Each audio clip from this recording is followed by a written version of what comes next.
Guess who's back? Back again. And with none other than a new GBB replica. Not sure the manufacturer of this. All I know is it's from Lambda Defence. I don't know if they produce it or if they don't produce it or they get someone else to produce it. But this is a GBB SMG from Lambda Defence. It's the B&T GHM9-G. Always a mouthful, isn't it? But this is basically a little bit like the APC-9. A little bit of a different design. I think the lowers on the real ones are interchangeable, so I think they're the same. But this is a gas blowback SMG. Let's open this up.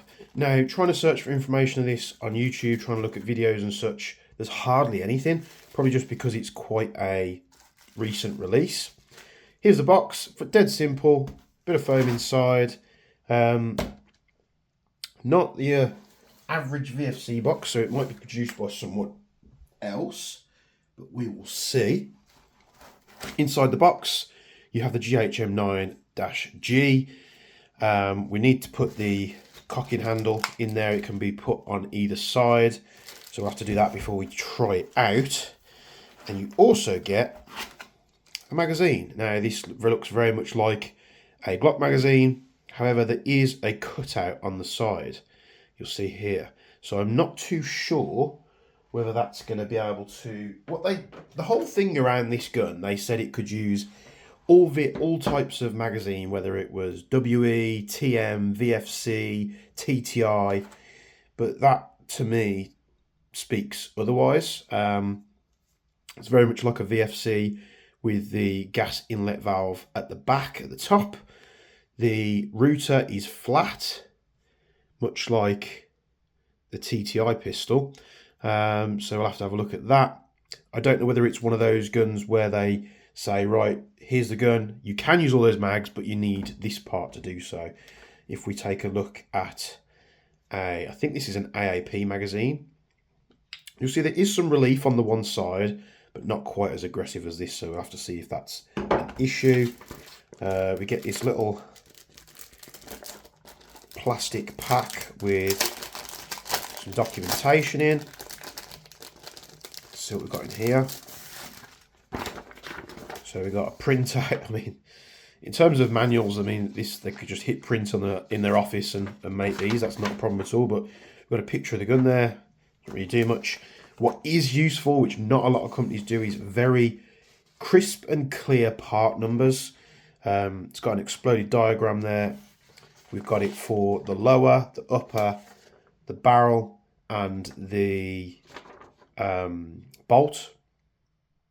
You'll see there. So great information. Breakdowns of the mag, breakdowns of the recoil spring. That's actually pretty good. Useful if you need spares. They are offering a lot of accessories for this. So they've got a collapsible stock, a front end.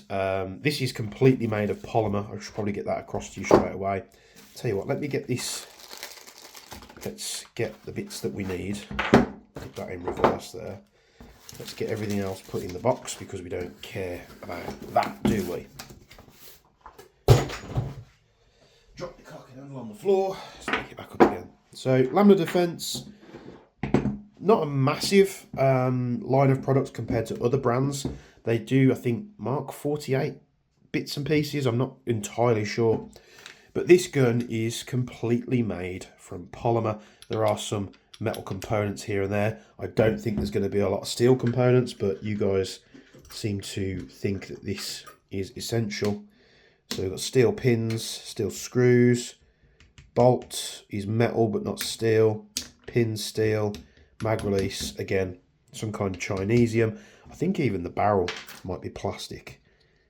Definitely sounds it. So WTF is the GHM9. It's a little subcompact from B&T, which is Brugger and Thomit over in Switzerland. So this does come with markings. Very nice. They've got embossed B&T markings on here. I am told they'll be working or releasing a full metal upper. So we'll see how that comes to fruition. So we need to put this in. Nothing in the instructions on how to do that. I imagine we need to line it up with these holes.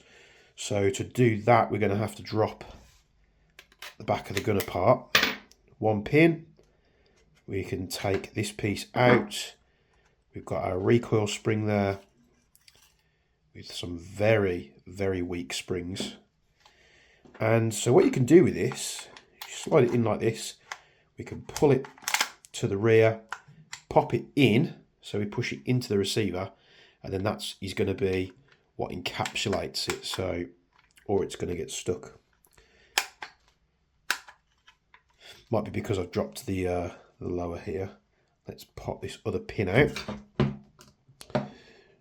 No instructions as to how this goes about, so you're kind of just guessing. We just tap this pin out of frame. This pin is quite tight, unlike the other one. There we go. So you could drop the lower there, and then the bolt goes forward. I think it was just hanging up on the hammer or something. So let's push that back in. Now it's a reciprocating charging handle, so what that means is as the gun's fired, this is going to move, unlike the APC9 where you charge it and then it just sits in the front and it's not going to catch your hands. So you do need to be careful where you situate your hands on the GHM9. Me being a right-handed shooter means my left thumb is probably going to be in the way. So what I will probably do is fit it onto this side, but that does mean that obviously slapping a mag in, we're going to have to come across and change it. So perhaps for the video demonstration, what we'll do is we'll just pop it in this side. We'll tap this pin back in. That pin is very, very tight.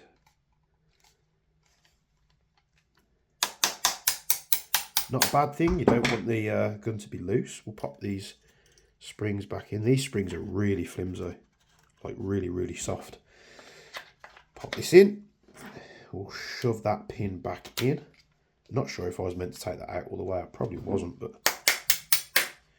so there you go. You've got to install that out the box, and now we can charge the GHM9. So actually a very, very good trigger. So here's the reset, and then you're right on the wall.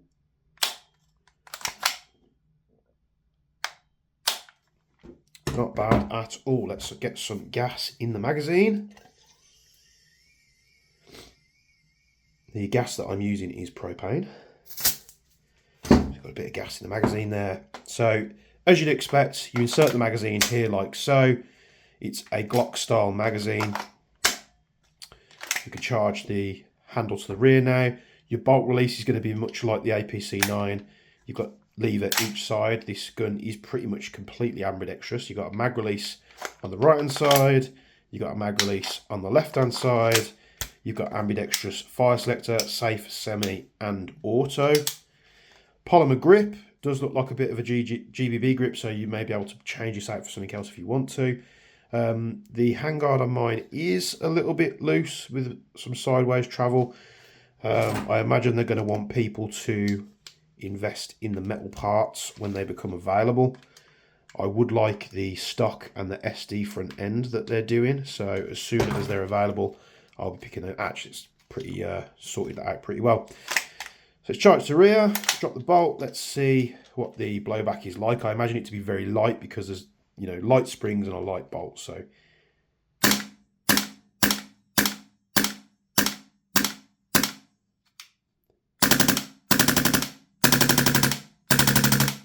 it's actually got a really nice rate of fire. It just that's actually quite a nice difference. It's got quite a distinctive sound to it as well. Just going to put a bit more gas in this magazine. Now it is freakishly cold here at the moment, so don't expect amazing things. AAP mag. Let's give this a go. This is a brand new AAP mag that I took out of my AAP when I built it. You'll see this has a flat router as well. That goes in.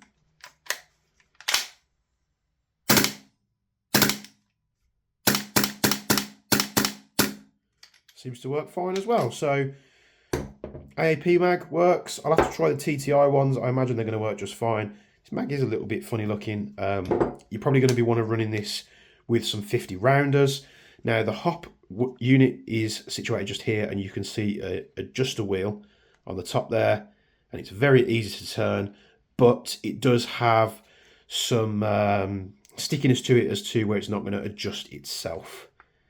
Very good, very, very good.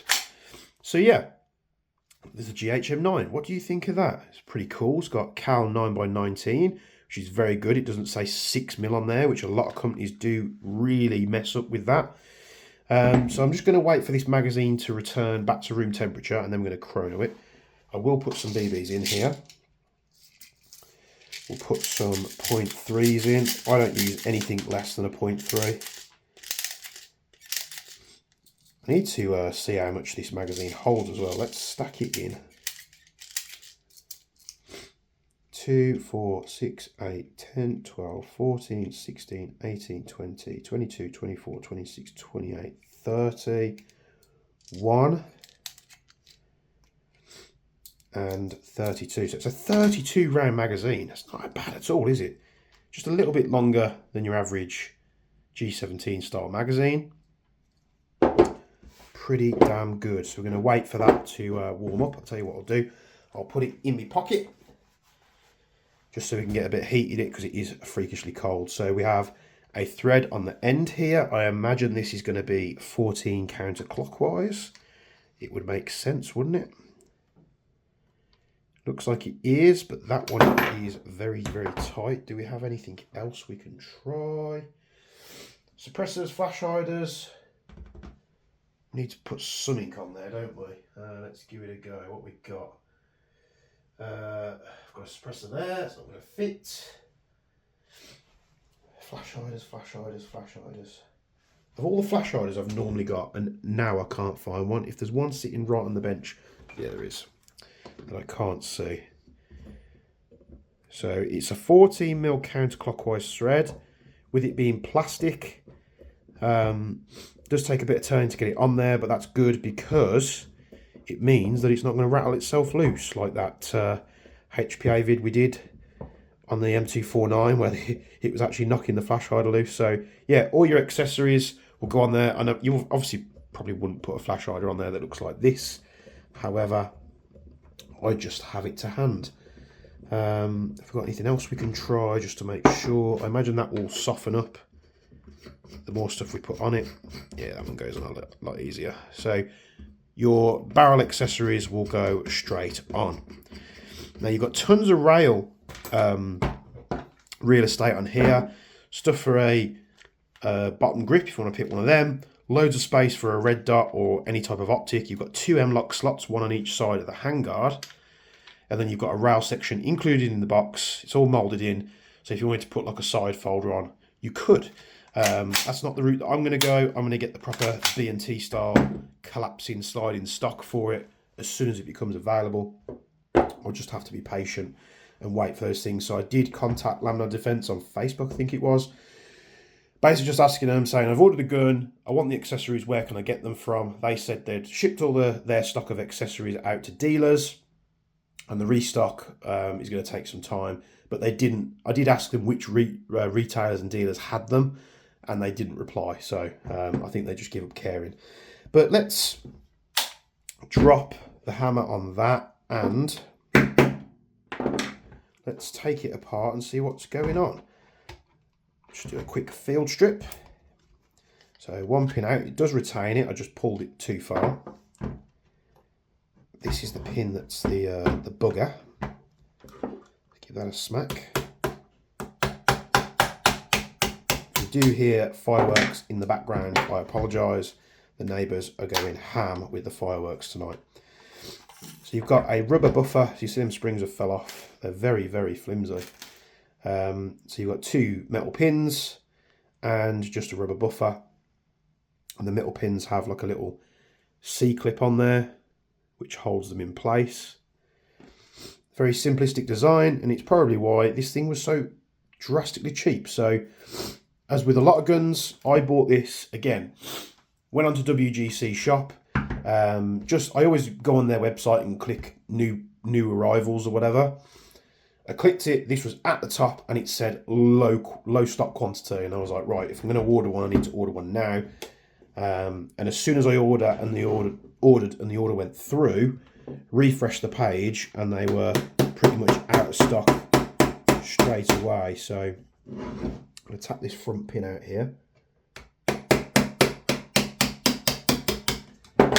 These pins will probably get a little bit easier to manipulate, and we pop the lower off there. So I actually really like this. It's very simplistic. But yeah, I went on to WGC, ordered it, and the complete gun as you saw it come out of the box was before the dreaded. And what I mean by dreaded is when it hits, you know, in country, you get all the bullshit taxes that go on top, as well as service charges or handling charges. Not that they've been paid enough already by the people that sent it, but you know. And so it was £126 it cost me. That was it. You order it, it comes in. I ordered a load of other stuff with it. I think I had a you know, import charge of about £70-80, but I did order a lot of stuff. And we'll take the bolt out here. So the bolt is actually pretty big, isn't it? But it is light. It is very, very light. Let me measure it for you here. And what I did notice, the last time I used this scale, when I was doing the MWS blowback weights, and it was really reflective and we couldn't really see what was going on. And I think it's because there's a little protective sticker on here. If I'm able to remove it. Come on. Pull this off here. There we go. So you're probably going to be able to see that much better now. Let's turn it on. And I don't think you can. There we go. You'll probably be able to see it there. So the complete bolt on this GHM9 weighs 134 grams. So not much at all for such a big chunky piece of metal. It is very, very lightweight for its size. Of course, you'll see we've got like a G17 style nozzle. I don't think it's like a straight G17 nozzle. I think it is its own little design.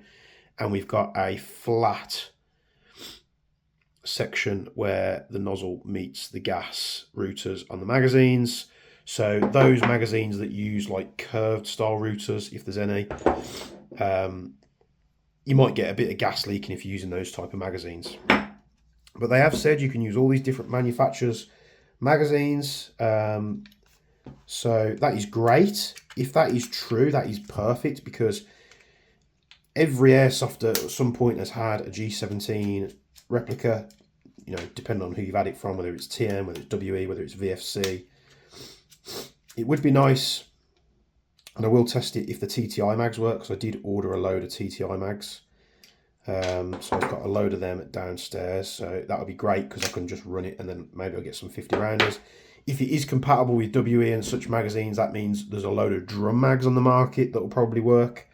So it's all good news, isn't it, really? So we took those screws out.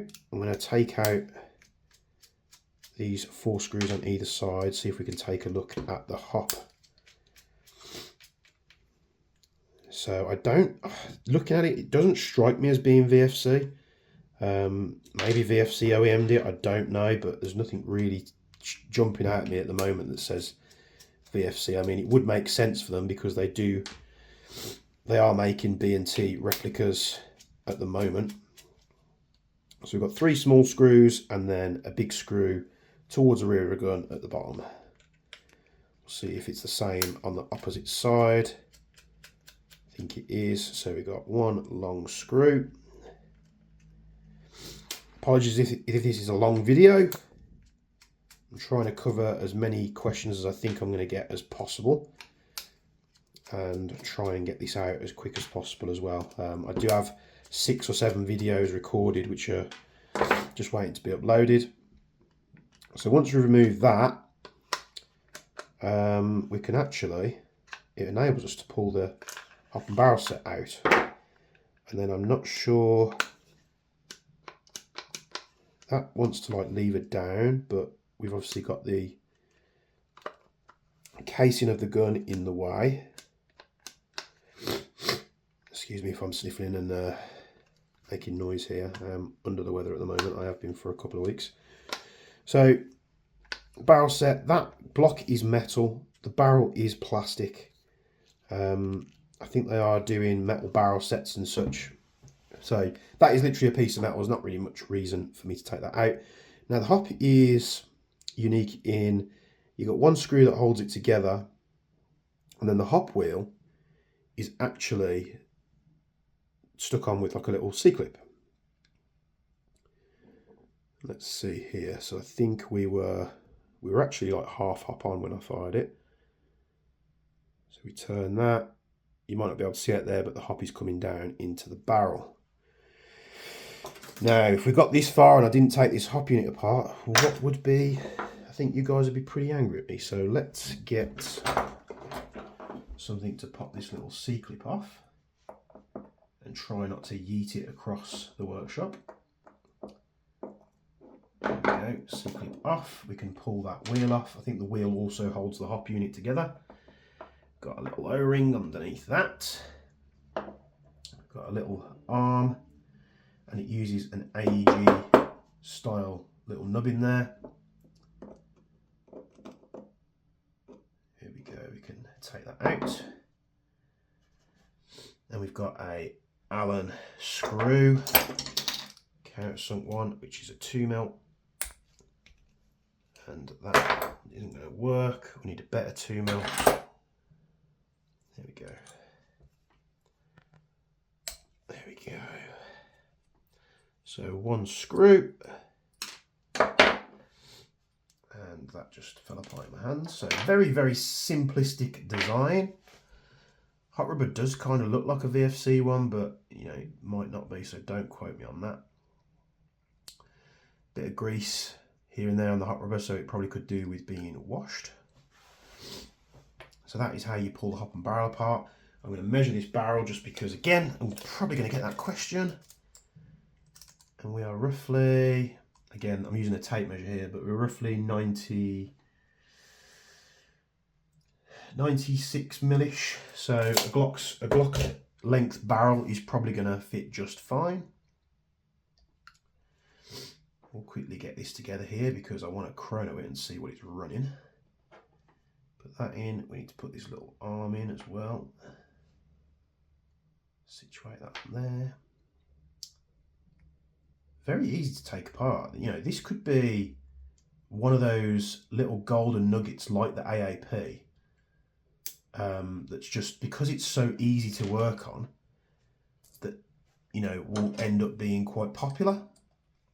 Because obstacle number one, magazines. Everybody's got a bunch of Glock mags, and if they all work in this gun, you haven't got to go out and spend a fortune getting more mags.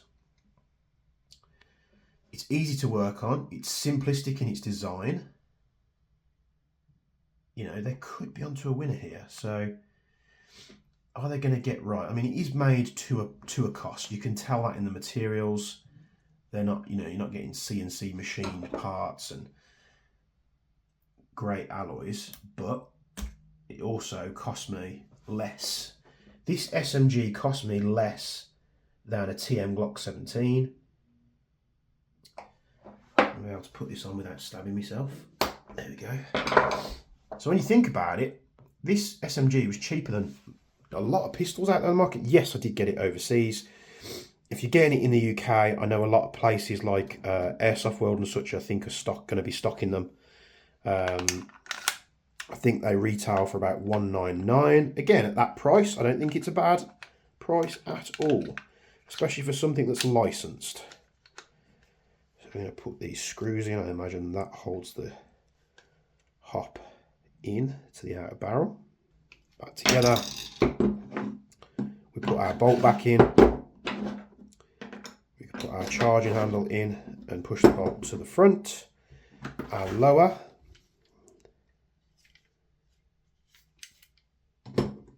Push that on there. Cannot get this pin in without using a hammer. Probably not. This bloody charging handle. did thought I put that in properly.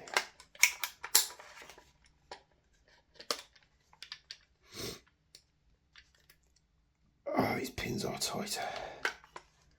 Let's line it up. Give it a tap. I think a hammer can't fix. Let's get that pin in.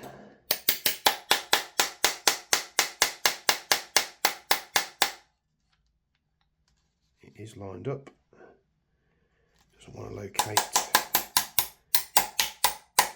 So we take our recoil spring assembly, pop that in. Stock goes on. If that upgrade stock goes on as easy as that, I will be flabbergasted. And there we go. Give it a quick function check. This is an empty magazine.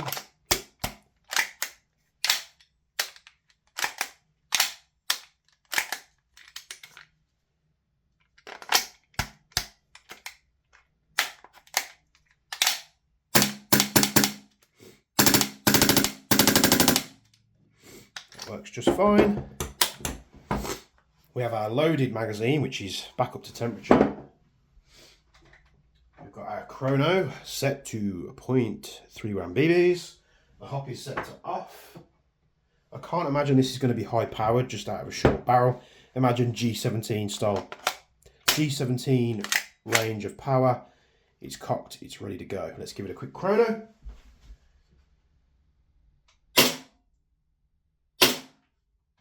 Yeah, perfect on a 3. We are bang on 1 joule on a 0.3. Can we do a rate of fire test? This chrono doesn't always like it with gas blowbacks.